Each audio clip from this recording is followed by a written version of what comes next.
Jordan, congratulations. How'd that feel for you?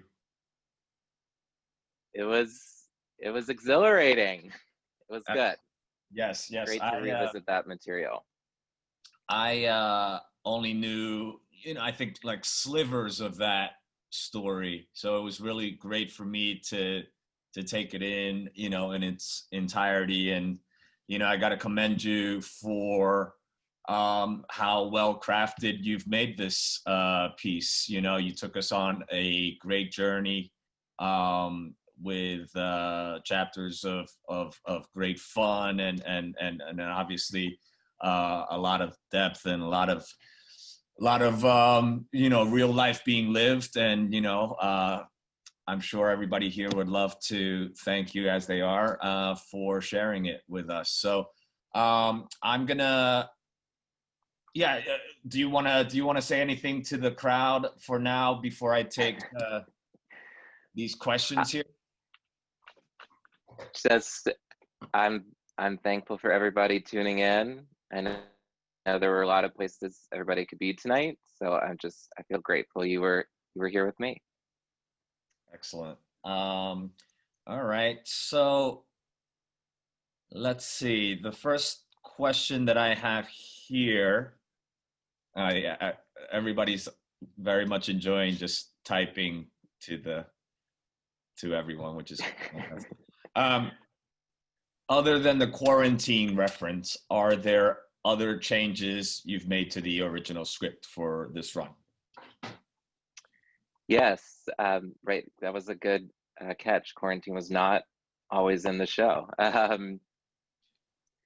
So the epilogue starts after Richie's funeral when I'm in South Africa. So from that point on was all new material. There were a couple of tweaks and references that were pop culture references that were updated along the way, but for the most part, up to that point, the material was pretty much the same that it was from the beginning. Remind us what timestamp would you give that moment into the show? I studied abroad in 2008, so Oh, I about meant like 12 years. how many? I meant like how many minutes into the show would that be? Oh, like the last 10-15 minutes was new material. Oh, fantastic! Very cool. Very cool. All right.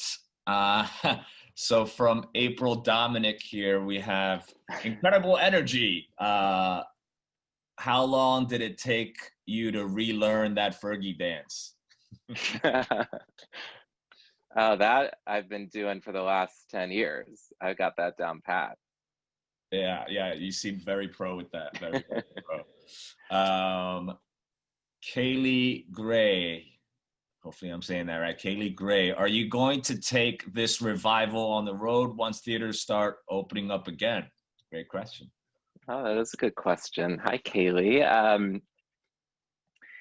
You know, I was so focused on getting this performance figured out. I have not even thought past tonight. I would love to see theaters open up again soon once it's safe, and who knows, that could be an interesting thing to revisit. I had such a great time touring with the show the first time around, and met such amazing people, and it was quite an interesting way to share the story with people from all over. So who knows? I could be coming to a city near you. Yeah, I mean, I personally like, I learned so much about you that I had only bits of prior. And I really do think that when we get back into a world where we can sit in theaters, I think people would be very welcoming of a heartful and funny story like this to sort of bridge us back bridge us back into sort of being able to take in the performing arts world live again. Yeah, definitely Definitely. think you should bring it back for the big guys out in the world. All right. Denise Rakem, Did your family try to put Richie on the list again to get a second transplant, or was that not possible? So it was something that my family and the doctors were exploring, because of the dialysis treatment that he was on. It really hurt his kidneys a lot. And it was, if he was going to get new lungs, he was also going to need to get new kidneys. And that would have to happen at the same time. And that's never been done before, lungs and kidneys in one fell swoop. And so they were exploring some things. Again, this was the mid 90s. So, organ transplantation has changed tremendously since then. But it in the last 6 months of Richie's life, his health really ebbed and flowed, and he would have really good days and really bad days. And so the doctors were just working on changing up medicine, the cocktail of medicines he was on, and ultimately it didn't work. But that was one of the many options they were exploring. All right, from Katie Weiss, who was originally the Ben Platt reference? It was originally Brad Pitt. But, I thought about keeping him, but I wanted to connect with a younger audience. Yes, good. Yeah. I think that was achieved. This is a long one from Isabel Stenzel Burns. I want to thank you so much for sharing your show with us. You are amazing. You performed with just as much energy and heart as you did back when you performed for CFRI so many years ago. How has your emotional connection to your family's story changed over the years as your grief has evolved and your own life has unfolded and matured? Ooh, we're getting to the tough questions now. Yeah, when I toured with the show, Richie's death was relatively new. It happened within the last year or two of my performances, and I remember I would do the show every night and have to feel those memories again, and that was in the moment so difficult, but somehow it was like a switch. I would turn it on for the show, and then somehow I kind of just put it away because I knew I'd have to revisit it again the next night. So I would say since I stopped doing the show in the last 8 years or so, I've had, grief is interesting. Distance makes your grief change and evolve. And so when I picked up the show again now to rehearse for this performance, it's hard to describe it. I felt more comfortable with the grief that I had for Richie, and it was a little bit easier to connect to, because I think that I knew that I'm so many years have passed that I'm able to kind of memorialize Richie in a special way of a time when I could remember him better. And I think with the years that have passed, it's allowed me some space to be able to honor his life and his spirit, without the grief feeling so raw and out there. From Andrew Burns, Jordan, has the message you want to convey with the show changed over the years? Yeah, I would say no. It's still the same message, which I think is what I think is so special about the show.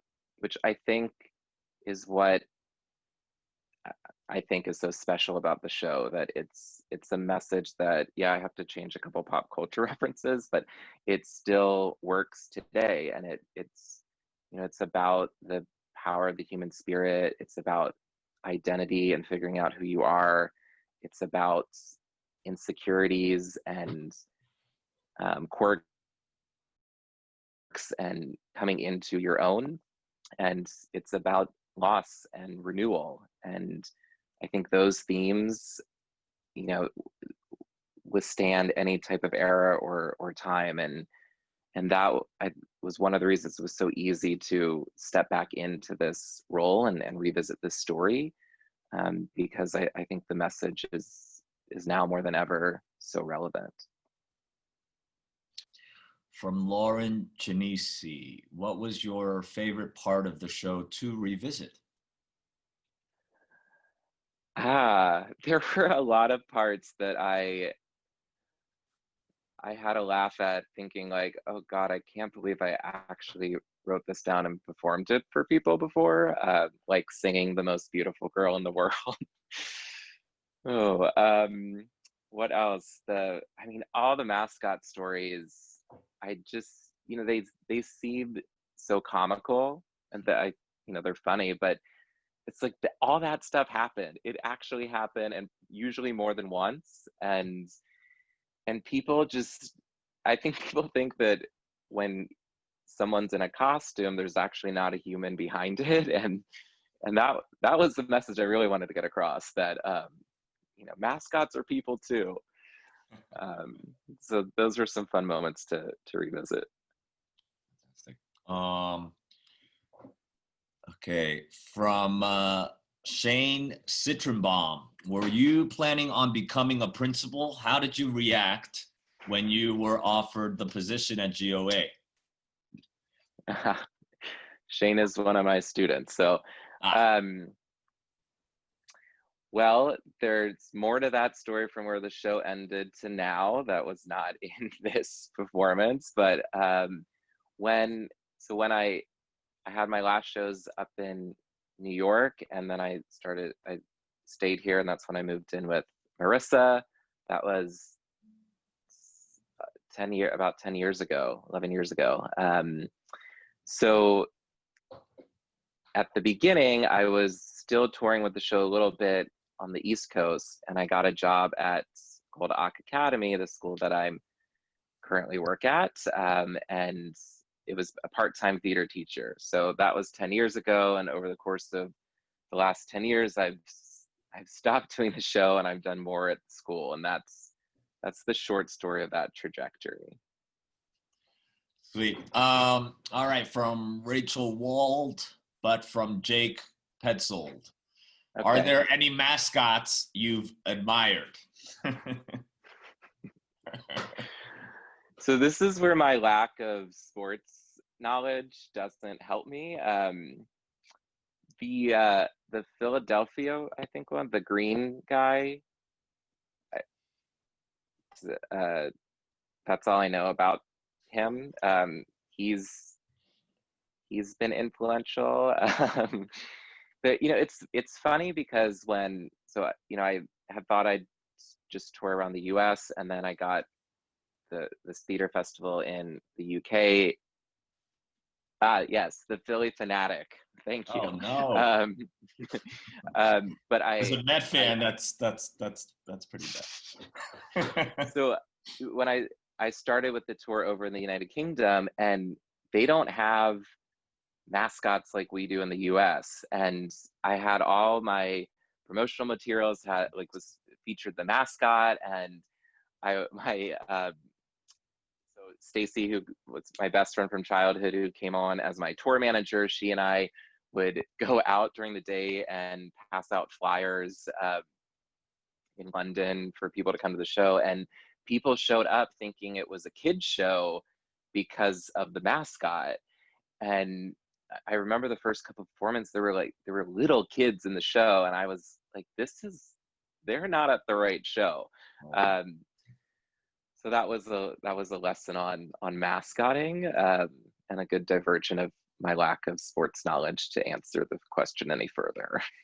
Wow, I didn't know that the UK didn't have mascots. That makes it pretty tough to market a show using mascots. Yeah, I should have done my research on that one. All right, from Ariel. As a GOA parent, I am honored to have been invited to watch this show. It was hilarious, emotional, raw and unique. You were absolutely brilliant. Did you approach this show differently, knowing some of your students and their parents were watching? And was it difficult to show your vulnerability with us in the audience?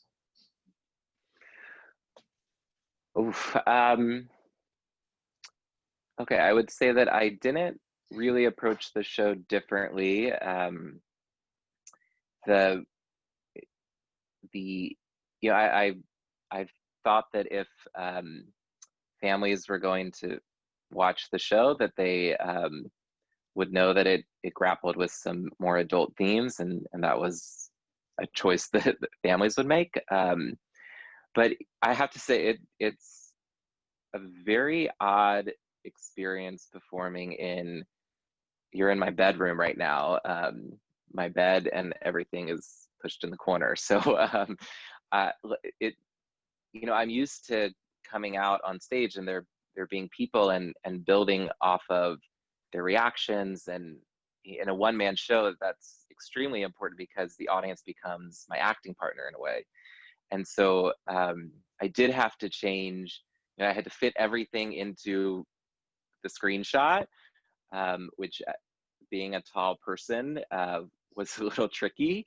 And I have to remember of like, okay, I should hold for laughter even though no one's laughing, or that I could hear maybe. So those were some challenges that I had in adapting the show to the small screen. But content-wise, it was all, besides the updates I just made to make it more current, the material was the same. Yeah, I just want to mention, coming from the theater world and just adjusting to this COVID era, and watching what you've done with your set to make it, make your bedroom into the stage. Really well done with the production side of it, man. Yeah, those lockers look great. Immediately put me where you wanted to put me. The Excellent. ironic thing is the lockers and benches have been under my bed for 10 years. So they're glad to come back out. Yeah, I just think they're such vibrant set pieces that, it doesn't matter where you put them up, they're going to be, perfect. So really good stuff. I'm like kind of blown away by this whole production. All right, Joshua Brenner asks, how does your family feel about your show? And does Neil still rap? Neil has lightened his rapping, although I still think there's a little bit in him. My family, I remember when I told them that I was, I've added that little part in the show when I tell them I'm going to travel with the show. And I think that everyone in my family is pretty private with their emotions. And I think that when I wrote this show and decided to travel with it and perform it, they like really didn't understand that. And it's just so beyond how they would grieve Richie's death or deal with their emotions. And so, they've been very supportive, and that extends to my grandparents, Grammy and Pawpaw, who are still alive and kicking, and super, super supportive, who, if they could travel, they would have been in my apartment to watch. And my aunts and uncles and cousins, really all throughout this whole process, have always been very supportive of the story and of continuing letting people know about Richie and his story. Actually, just for me, because I came on late because I'm dumb. Can you talk a little bit more about just, because I've thought about, creating my own one-man show. I've always shied away from it because at least one of those reasons is like, I'm not trying to be murdered by my parents, right? Right. So like, can you talk a little bit more about, I guess, parents that are not, in the arts field, and then having their stories or their persona being mimicked, or did they ever think that they were being made fun of? Like, what is that dynamic? When you first introduced the content of this piece to them, what were you feeling, and ultimately how did they react? Right. So I, I'd start by saying that my family is quite, everybody has a good sense of humor. So that was that was a good baseline. When I when I did my show for the first time in Dallas, my mom brought um, like all of her book club friends, and I remember my mom had been telling me up to that point because she came to see it when I was in, it did it first in college, and she said, she was like, that's not me. That's not the character you're portraying. That's not me. I was like, okay. And then I did this show in Dallas, and all of her girlfriends come up to me after, and they're like, that was so Barbie. Mm, And so I think that we all have a different perception of ourselves, for better or worse. And it's hard to watch somebody portray you, especially in, this type of caricature yeah, um, setup. So, um, I think that they're like, they kind of let me run with it and do my thing. And in the end, they really weren't at all the shows that I was performing at. So right. I think it was okay. But they've been able to laugh at it. Good. Yeah, no, it takes a specific courage to, and I think courage, but also love. You can't make the show if they ultimately were not aware of how much of a place of love it's coming out of. Yeah, I'd say that every character in the show has seen the show, or I'm sorry, well, they've seen the show, but they saw the show before I started performing it, and that was important. That I didn't want anyone to feel like I was portraying them inaccurately or unfairly. Right, And the right. first person that I read any draft of the show to was Richie.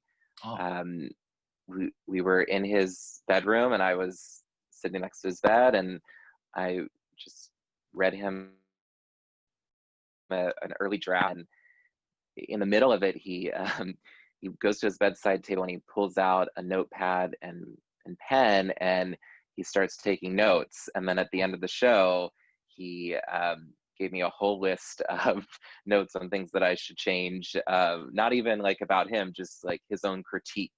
So oh, that's that was a good memory I have of one of the beginning parts of the show.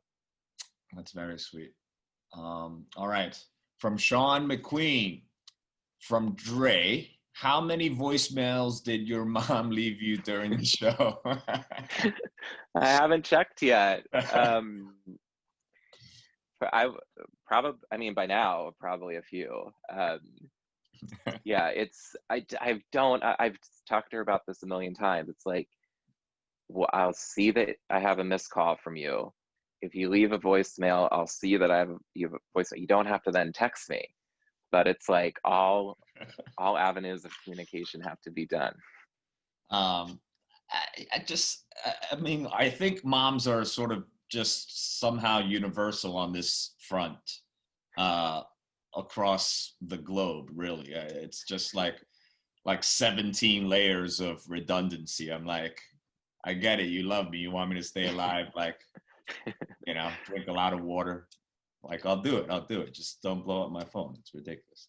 All right, Kaylee Gray. Have you thought about writing a traditional play with multiple actors? Good question. Mm. Um, I've started to take pieces of the show and play around what it would be like as a musical. Mm, Definitely not for me to be in it or singing it, as I think you would agree. But I think that there are heightened moments of emotion that lend themselves to song, and I've always been a big fan of the musical genre, and so I've played around with that. But I guess it could work as a play too. Now that I have this new chapter in it, I think I have some more avenues of exploration to play with. Great. Yeah, we surely would all be looking forward to, whatever you conjure up next. Your next creation is going to be a hit with all of us for sure, and hopefully a lot more people every single Thank you. place in the world. Yeah, I didn't even know you ran this all over the world. That's I'm learning so many things today, Jordan. Okay, Joshua Brenner asks, did Neil ever discuss what changed his mind to put himself onto the waiting list? So what changed for Neil? So his cystic fibrosis started to develop, started to worsen, and he was going in and out of the hospital, as I talk about in the show. And the doctors told him that he should consider hospice. And I think that is what was the biggest change for him, that the kind of reality of end of life. I such a difficult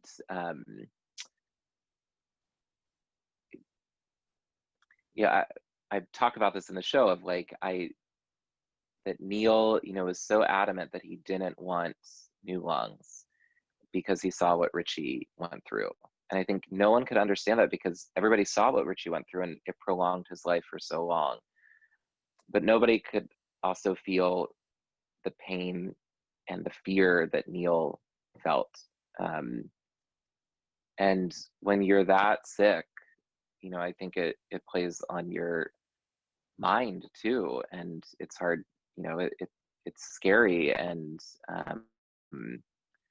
I think that all of that was going through his head, and I think also time that he didn't want to be told that he needed to, like it was going to be his decision, and he had a lot of respect for his doctors, and I think finally when the doctors were like, look, this is your only option, it became more of a thing that he was willing to do. Yeah, we have a good mix of lighter and more I guess heavier questions here. It's a good mix. From Michael Kazdan, the new materials really works and elevates the show. It connects really well. When did you start working on the revival, including the new parts? Also, how did you come to own the mascot costume? So the mascot costume, it's the most expensive thing in my apartment. When I was in college workshopping the show and getting ready to tour with it, I found this, I can't remember her name. I found this lady who lived in the boonies of Oklahoma, like probably a half hour, 45 minutes outside of Tulsa. I somehow found her online, I think, and she made custom mascot costumes. That was her job, and I went over to her house and we picked out the fabric and all the every single detail. She was wonderful. I wonder if she's still making them, but I remember having conversations with her that I was like, I need it in as many pieces as possible so I can take them off, take off the pieces on stage.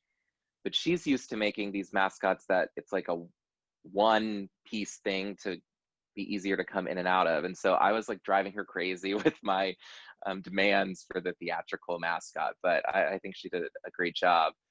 Um, so I, I guess towards the end of last year, I had the idea of doing a revival of the show in New York City, in the New York City, and doing like a weekend run, because it had been 10 years, and I just thought that would be a cool thing to do.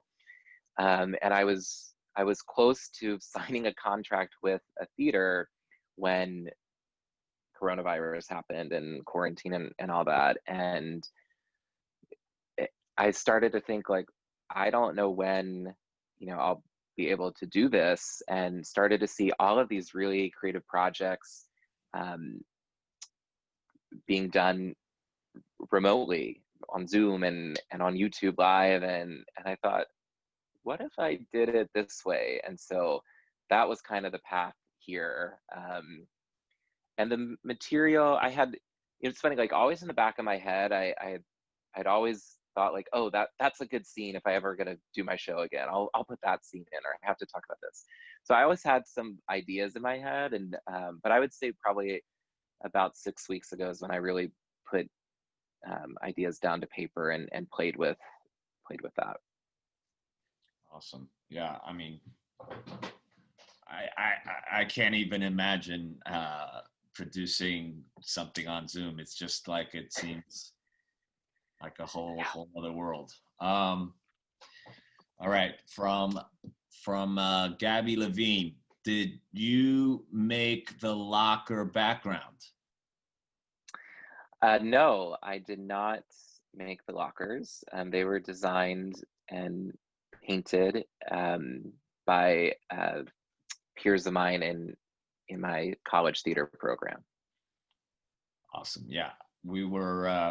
I was very much a fan and complimenting those lockers profusely.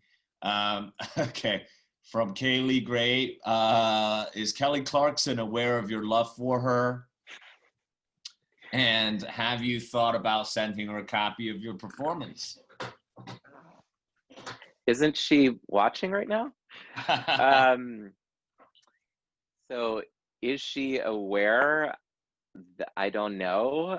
I think if everybody tweets and Instagram and emails her, maybe she'll start paying attention to me.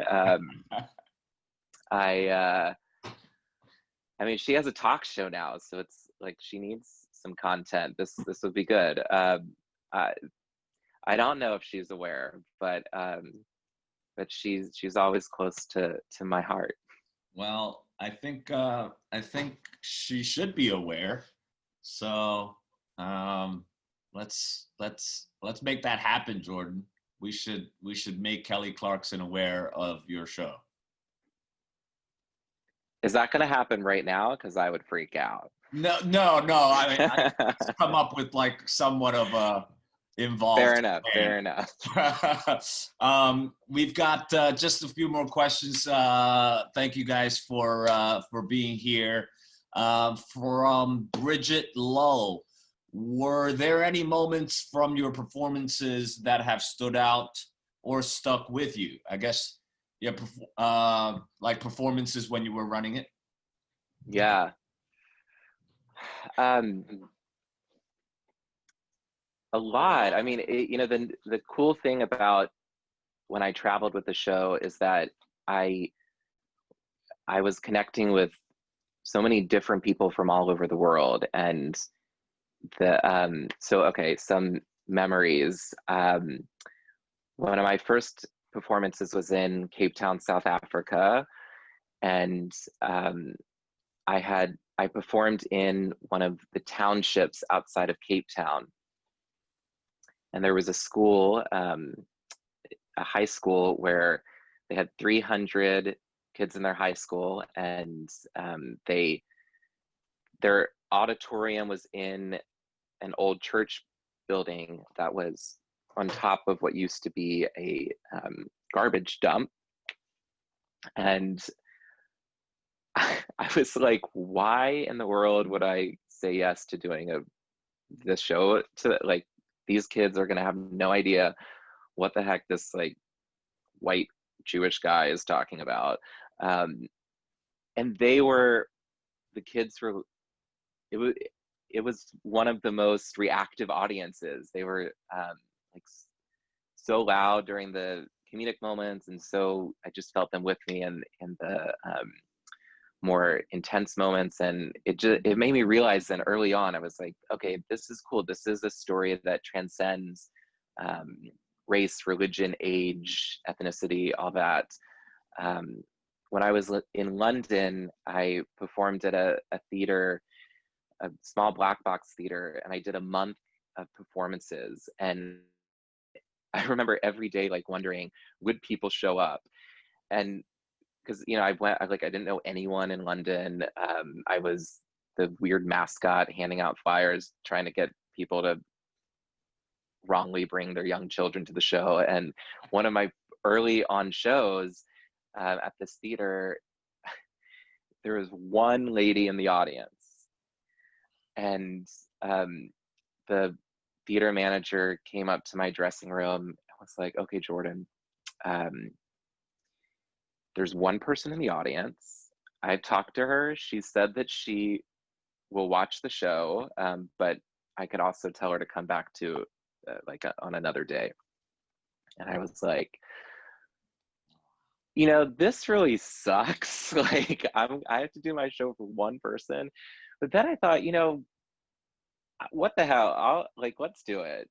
Here's a lady who's like cool with it just being me. And I went out, and it was a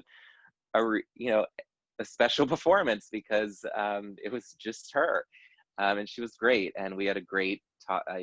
This type of setup is something I did with all my shows at Talkback after, and we had a great talkback after, and it just it brought home the point for me that that this story is so important for me to share with anyone that will listen, because if that lady after seeing my show decided to become an organ donor and eventually was able to give that gift to someone else, then like all of this would have been worth it.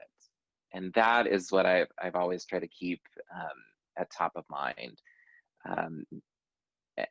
And I think, some other performances, as Isabel mentioned, I performed at a cystic fibrosis conference, and I did another conference that was really moving for bereaved parents from across the country. And in these types of conferences, it's like we're all in this together in this shared experience, and everyone knows that we all know what this feeling in this scene is that I'm talking about, and that's also a really special feeling and experience within the show.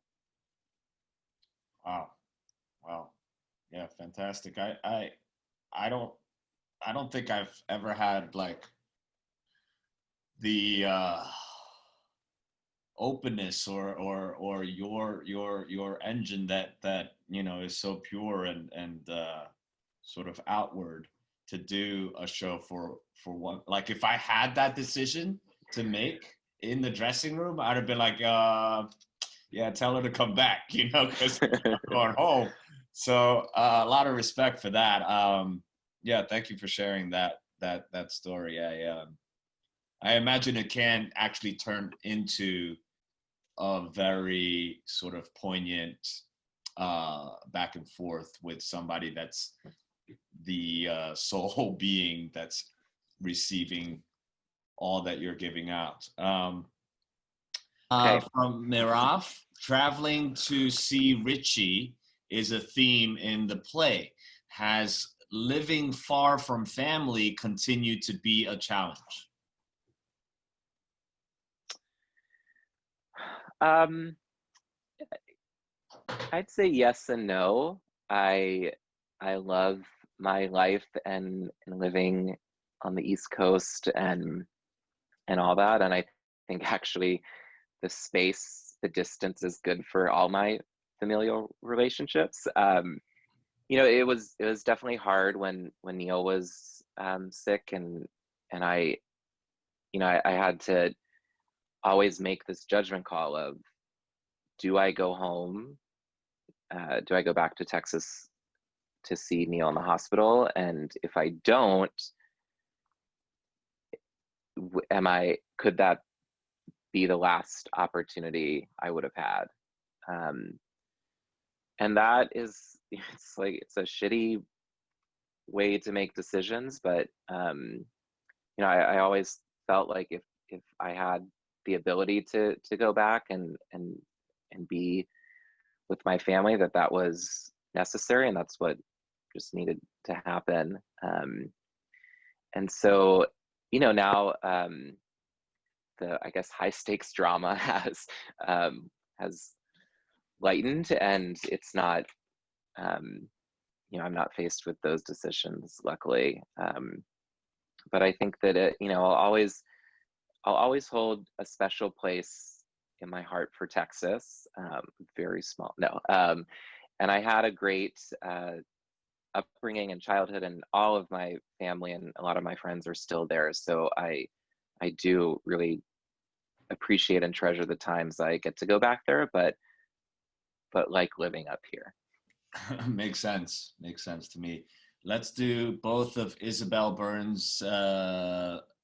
Burns's questions together. A, Okay. how is Neil doing almost 5 years later? And B, how do you balance being an executive director of RSF as well as working at your school, as well as performing? So Neil is doing really well. He's keeping a low profile right now during quarantine, as he would be highly susceptible. But living a full life in a way that only the miracle of organ donation can allow someone. And how do I balance it all? Caffeine and little sleep, and I don't know. I've always had my hands in a lot of different things, and I'm a multitasker, and I think that my creativity in my different positions and roles in organizations only gets better and more enhanced by the different work that I'm a part of. So and I like to keep busy. I'm not good with boredom. Yes, I get that very much. And all right, we're at our last question here. So we have from Anonymous I think a fitting way to wrap up. In what ways have you found yourself drawing on your experiences with your brother in ways that surprised you? Brothers, I don't know if they mean Richie and Neil or both, but yeah. In what ways have you found yourself drawing on your experiences with your brother or brothers in ways that surprise you?